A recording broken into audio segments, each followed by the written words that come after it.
Olá, esse é o Diálogos que Transformam, o podcast da Letras em parceria com o J-Paul. Meu nome é Caio Garcês e nesse episódio vamos conversar com a secretária Maria América Castro, do município de João Pessoa. Secretária, seja muito bem-vinda. Para a gente começar, eu queria te pedir para contar um pouco mais da sua trajetória profissional e como ela tem contribuído para o seu olhar sobre os desafios e oportunidades à frente da Secretaria de Educação de João Pessoa. Caio, eu quero começar agradecendo o espaço, né? A minha trajetória educacional começou em sala de aula.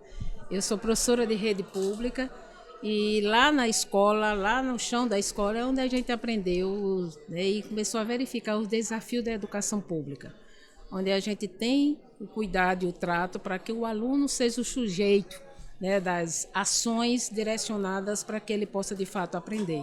Então é de lá que eu vim, é de lá que eu aprendi, né, como professora pública da Rede Estadual de João Pessoa. Também vivenciei a minha mãe, que é professora pública. Então, desde cedo a gente via aquele cuidado, aquele zelo. Sim. E é justamente nessa linha de ter a escola como aquele espaço que cuida que a gente vem fazendo o diferencial aqui em João Pessoa, lá em João Pessoa. Maravilha. E você falou que foi professora da Rede Estadual, correto? Sim, correto, sim. Você dava aula de... Dava aula, comecei dando aula de português. De português? Como eu sou do interior, lá da Paraíba, e tinha muita dificuldade de professor de matemática. Eu, como também fiz engenharia, então os colegas diziam, vai, bota a América para dar aula de matemática. Aí a América ia dar aula de matemática também, não é? E a gente foi nesse balanço das cadeiras.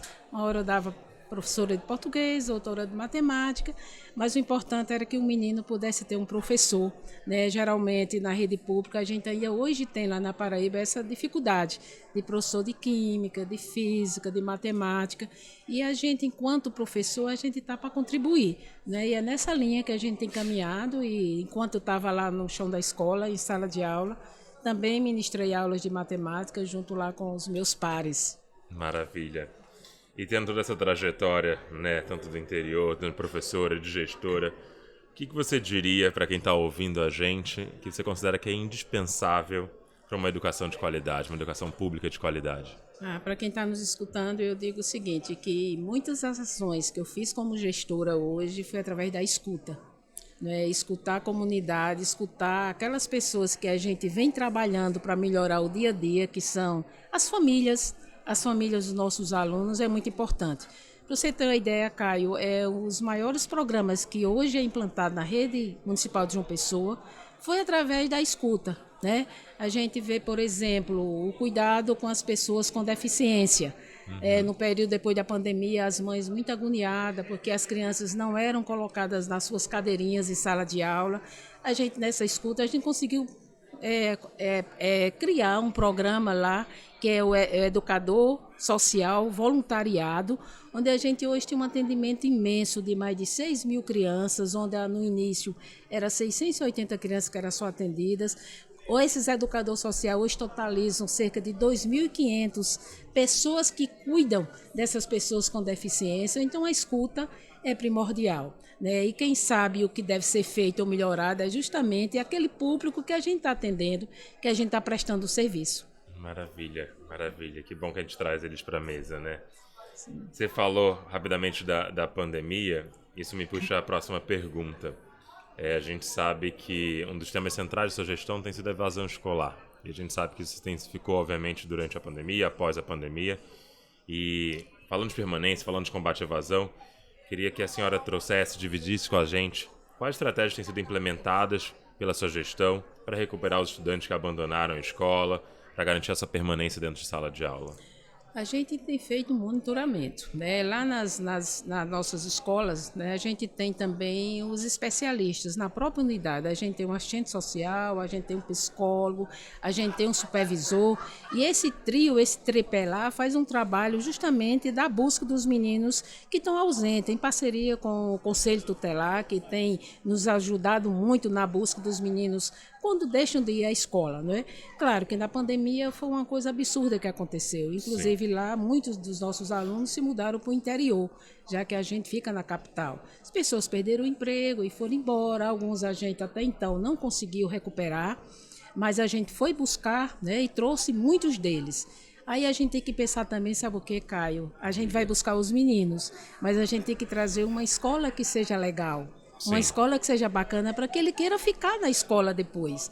Porque são duas coisas vertentes. É saber onde eles estão. Eles não estão na escola, vamos lá buscá-los. Tem que buscar. Descobriu, traz os meninos para cá e trazer uma escola atrativa, não é? E é isso que a gente está tentando implantar lá em João Pessoa.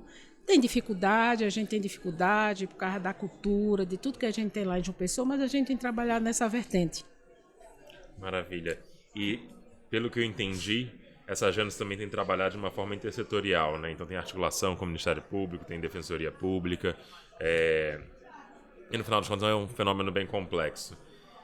Me conta um pouquinho mais de como tem sido essa visão intersetorial para encarar esse problema da evasão, e acho que também a visão intersetorial também em outras áreas da Secretaria. Sim, a gente não consegue fazer esse trabalho sozinho, né? A gente tem que pegar a ajuda da Secretaria de Assistência Social.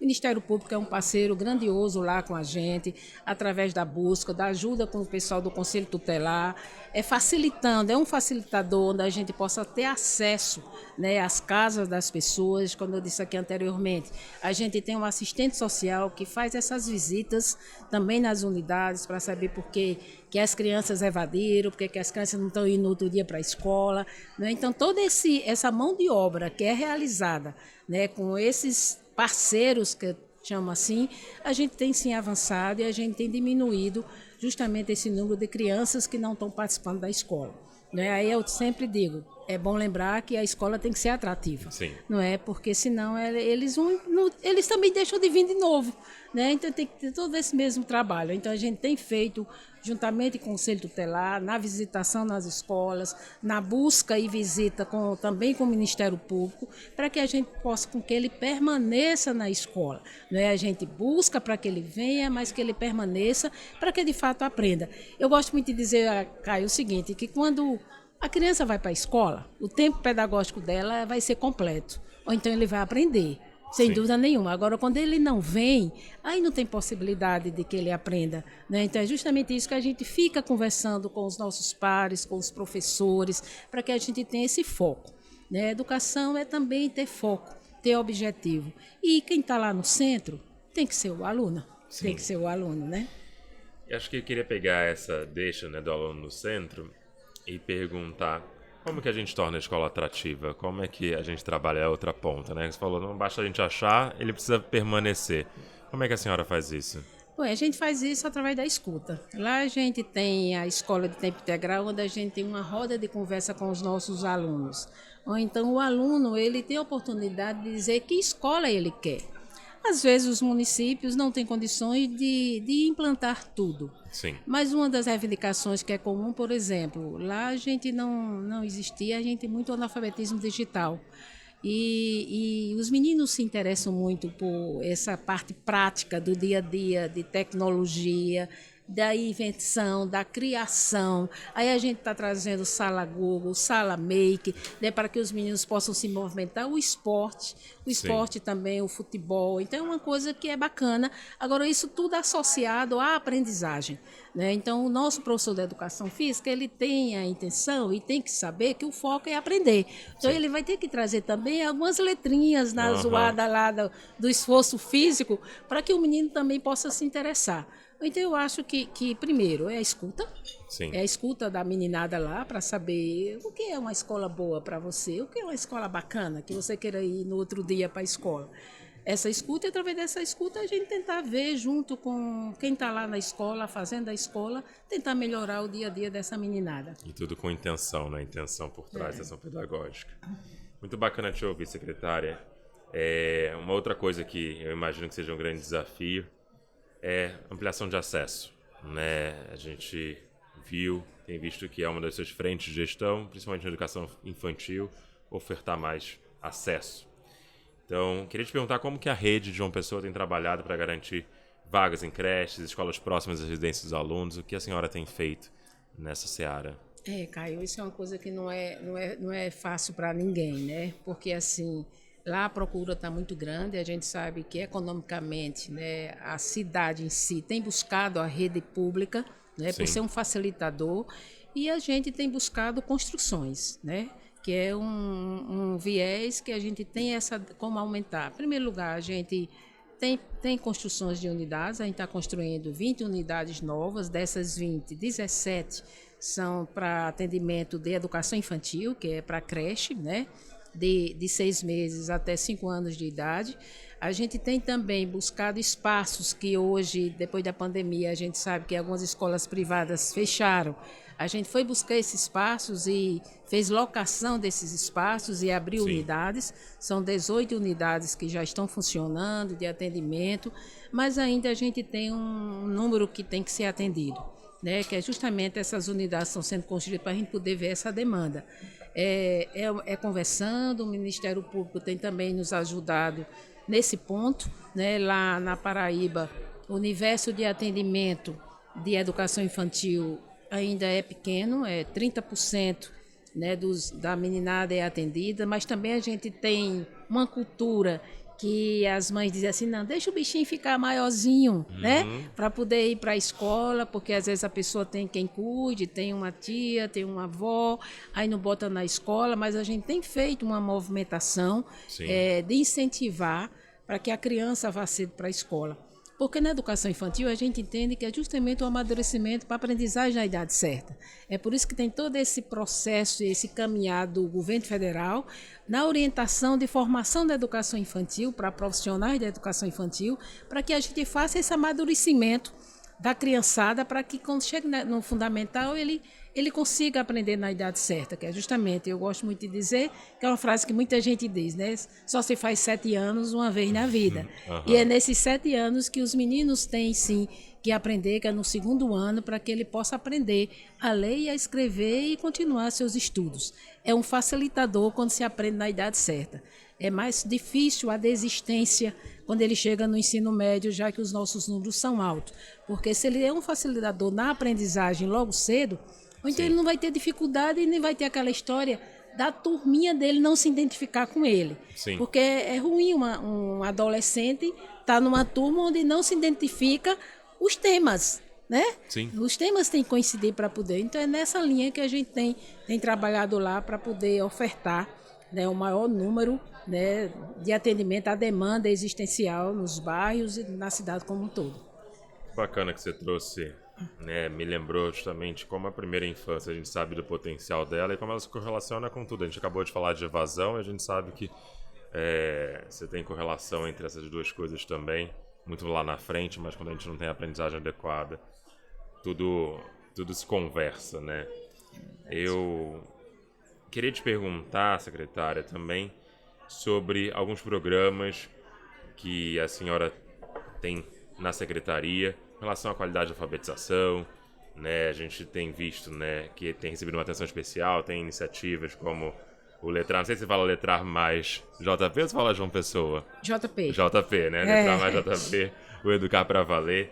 Então eu queria te perguntar quais são os resultados dessas ações, como que elas têm ajudado a melhorar os índices de aprendizagem nos anos iniciais, como você tem encarado essa questão?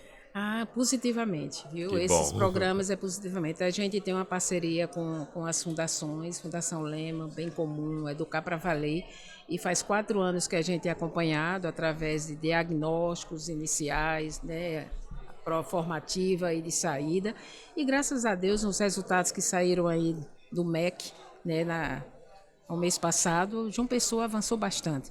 A gente avançou, por exemplo, 3 pontos a mais do que o próprio Brasil, né, nas metas alcançadas, e 5 pontos a mais do que o Nordeste.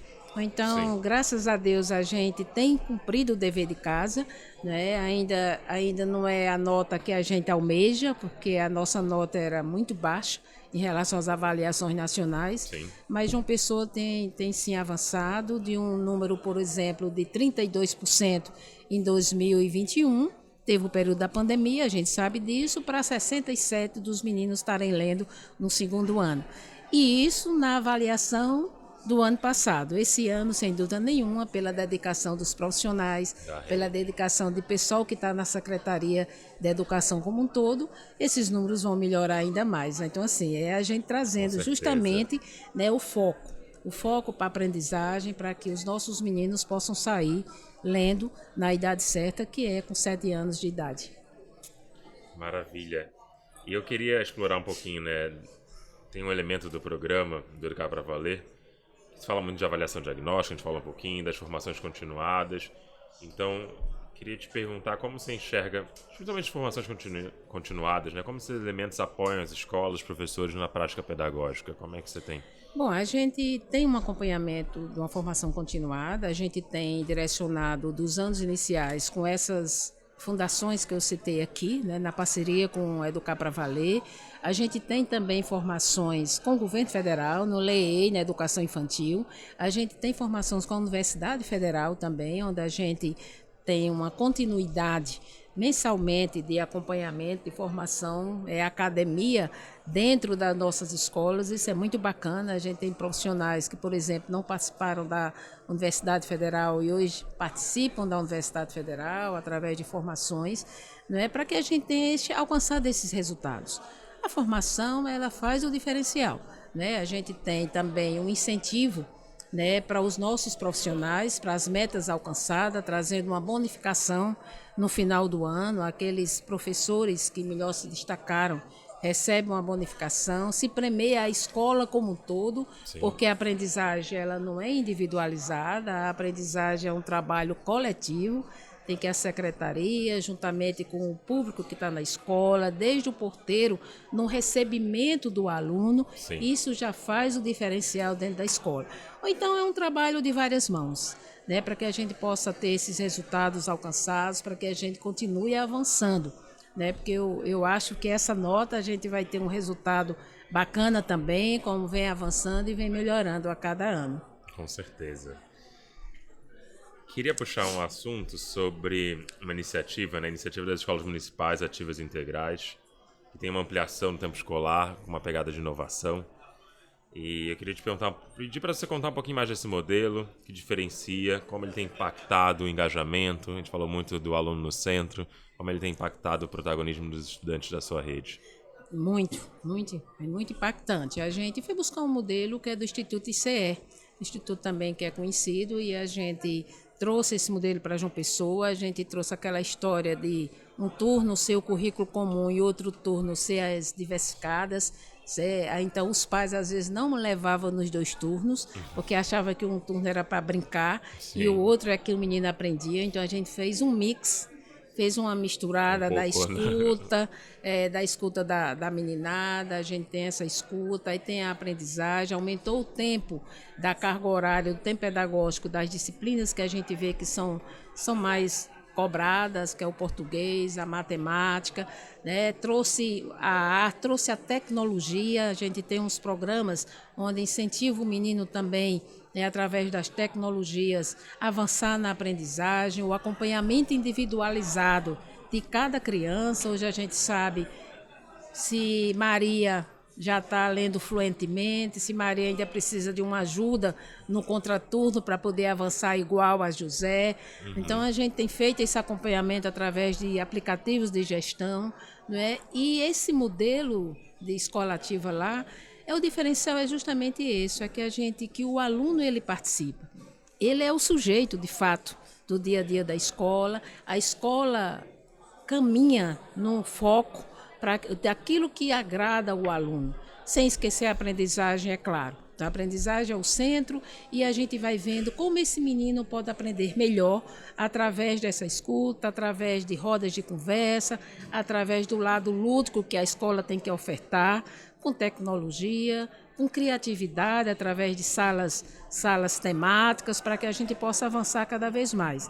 Eu acho que isso foi um acerto da gestão, né? Essa escola nesse modelo é um acerto. Os professores, eles são exclusivos. Uhum. Antes, os professores das escolas de tempo integral, ele pingava, era um turno no lado, um turno no outro. Ele hoje é um professor o tempo todo na escola, com dedicação exclusiva, recebe uma remuneração diferenciada para estar lá o dia todo com a meninada. Então, mesmo professor que acolhe o aluno de manhã, ele está o dia todo lá na escola, acolhendo. Tem um acompanhamento de coordenadores de área, de acompanhamento de aprendizagem, tem também um acompanhamento dos especialistas, do psicólogo, do assistente social. Ou então uma coisa que é bacana, né, que é completa e que a gente tem se sentido, não é? Que os meninos se sentem bem no dia a dia. Sim. Né? No início tinha um pouco que a criança fica o dia todo na escola, mas quando os pais vão vendo que o menino fica satisfeito com aquele espaço, não é? Aí eles têm sim também partilhado e acompanhado o dia a dia da escola. Porque nessas escolas de tempo integral, Caio, isso é muito importante, é a família ser participativa. E a gente tem uns momentos de um café com os pais também, que é os pais vivenciarem o dia a dia do seu filho na escola e também fazer as suas contribuições, né? Eu acho que isso é que vem caminhado e que tem dado certo. Maravilha, é muito legal de ouvir, né? Porque no final das contas a gente sabe que é uma parceria, quase uma triangulação, né? Você tem a escola, mas também tem estudante, mas também tem a família, né? E como a gente consegue trazê-los, né? E não deixá-los de fora dessa equação. Secretária, eu queria ir caminhando um pouquinho pro fim, e eu queria te pedir, acho que muitas ações estão acontecendo, muitos aprendizados. Queria te pedir se tem alguma mensagem que a senhora gostaria de deixar para quem está ouvindo a gente, outros secretários, outros membros de equipe técnica, talvez algum conselho, alguma recomendação, alguma frase inspiradora que você possa dividir com a gente. Bom, conselho é difícil, mas eu vou falar um pouco assim da experiência.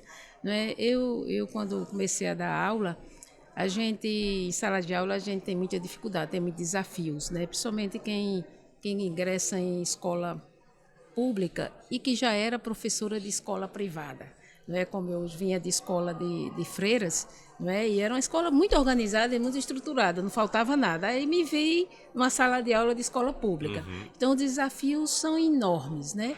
Mas aí a gente vai vindo assim, meu Deus, eu tenho que também fazer alguma coisa para ajudar esses meninos daqui, né? Da escola pública, que é justamente lá que a gente vê a necessidade que eles também precisam aprender. É o direito daquela meninada que está ali na rede pública também. E para mim hoje, a coisa mais importante que aconteceu para mim foi justamente ser professora de rede pública, porque foi lá que eu aprendi, foi lá que eu vi que os desafios existem, mas quando o servidor quer, ele também consegue achar maneiras de passar por esses desafios e conseguir a meta que é delegada como servidor público ou como professor, educador, para que a gente possa avançar. Então é justamente isso, eu acho que é importante essa análise, né, que você como gestor, que está nos escutando, você como professor, que é lá no chão da escola que a gente aprende de fato ser um educador, numa escola pública, né, Caio? Porque lá é que a gente vê que mesmo com os desafios, a gente pode ser diferente e fazer o diferente e mais ainda, fazer aquele cidadãozinho que está lá ser uma pessoa diferente e ter um futuro garantido. Maravilha, secretária. Muito obrigado pelas palavras. Uma última pergunta. E para o futuro da educação de João Pessoa, quais são os seus desejos? Quais são os seus objetivos para a educação de João Pessoa? Chegar no top. Chegar no top. Eu acho que isso é de todo gestor, né? Mas meu desafio maior justamente é a gente ter esse diálogo aberto, que já existe hoje com o sindicato, com a categoria, para que a gente possa cada vez mais trazer a nota de João Pessoa para a real nota de João Pessoa. Lá em João Pessoa a gente tem excelentes profissionais, a gente tem doutores, tem mestrados na rede, e a nota que João Pessoa tinha nas avaliações nacionais, eu sempre dizia lá para os meus pares que não era a nota de João Pessoa. Né? Então a gente está buscando essa nota para que a gente possa, de fato, ter a aprovação, né, dos nossos profissionais, dos nossos alunos, e sem dúvida nenhuma, com essa aprovação a gente tem um bom resultado e os nossos meninos têm um futuro garantido. Maravilha. Muito obrigado por dividir tanto com a gente. Queria agradecer a presença da nossa convidada, a secretária Maria América Castro, secretária municipal de Educação de João Pessoa. E, claro, agradecemos também a sua companhia nessa conversa sobre inovação, tecnologia e educação. Esse é o Diálogos Transformam, um podcast da Letras. A Letras é um programa de escrita e leitura para a rede de ensino, combina tecnologia educacional e evidências para apoiar a aprendizagem dos estudantes. Este episódio faz parte de uma parceria com o J-POL, Laboratório Global de Inovação e Avaliação de Políticas Públicas do MIT. que trabalha para reduzir a pobreza por meio do uso de evidências científicas. Continue acompanhando nossos episódios e compartilhando essas histórias que inspiram a transformação do nosso país. Muito obrigado.